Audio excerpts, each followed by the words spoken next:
Au Luxembourg, le mariage est autorisé entre deux personnes de sexe différent ou de même sexe. Les deux futurs époux doivent être majeurs et au moins l'un des deux doit avoir sa résidence officielle au Luxembourg. La préparation du mariage doit avoir lieu au plus tard 2 mois avant la date du mariage pour les résidents de nationalité luxembourgeoise, 3 mois pour les non-luxembourgeois. L'un des futurs époux doit ainsi se rendre à la commune de son lieu de résidence afin de remplir les diverses formalités. Quelques documents sont alors à présenter comme une pièce d'identité en cours de validité, un acte de naissance récent, un certificat de capacité matrimoniale, les numéros d'identification nationaux des futurs époux ou encore un certificat de résidence. À noter, il existe des dispositions spéciales en ce qui concerne les ressortissants allemands, italiens et portugais. Le mariage doit être célébré dans la commune de l'un des futurs conjoints à condition qu'il y réside légalement. La date et l'heure du mariage sont fixées au moment de la remise du dossier complet. Les mariages peuvent être célébrés tous les jours ouvrables de la semaine et sont obligatoirement célébrés à l'intérieur de la maison communale. Un déplacement au domicile peut toutefois être requis en cas d'empêchement grave. À noter, le Code civil luxembourgeois ne prévoit pas la signature de témoins de mariage. Un congé extraordinaire de 3 jours est ensuite accordé à chacun des époux, à condition que celui-ci soit lié par un contrat de travail. Au Luxembourg, la loi ne prévoit pas la fusion patronymique. Seul le nom qui figure au registre de l'état civil est reconnu. La femme mariée peut toutefois emprunter, pour l'usage, le nom de famille de son mari et y accoler son nom de jeune fille.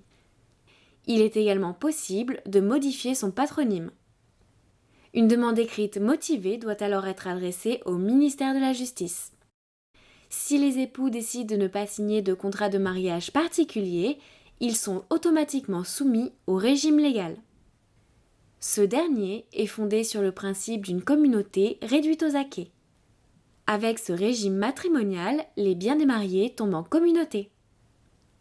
Par ailleurs, si l'un des époux a des dettes avant le mariage, celles-ci lui restent personnelles.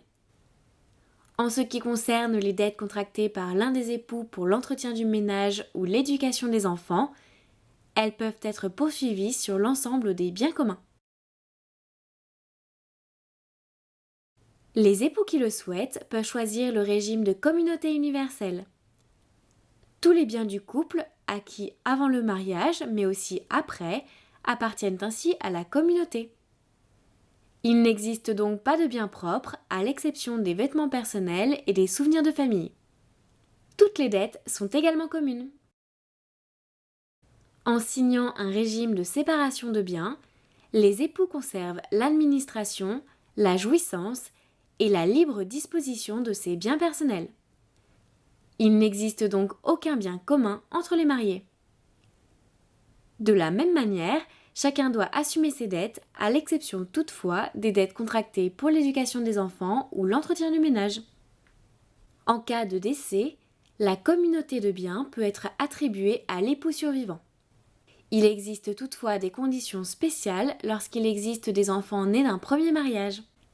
Après au moins 2 ans de mariage, les époux sont libres d'apporter des changements par acte notarié à leur régime matrimonial existant. Le mariage peut être dissous en cas de divorce ou de décès de l'un des conjoints. La liquidation de la communauté se fait en fonction des droits respectifs des époux. Le seul mariage religieux est strictement interdit. Un mariage civil doit impérativement avoir eu lieu au préalable. Les contribuables mariés bénéficient de la classe d'impôt 2. Les époux sont ainsi imposés collectivement et bénéficient de déductions fiscales. La reconnaissance d'un mariage contracté à l'étranger peut être demandée par tous les couples mariés, qu'ils soient ressortissants luxembourgeois ou non.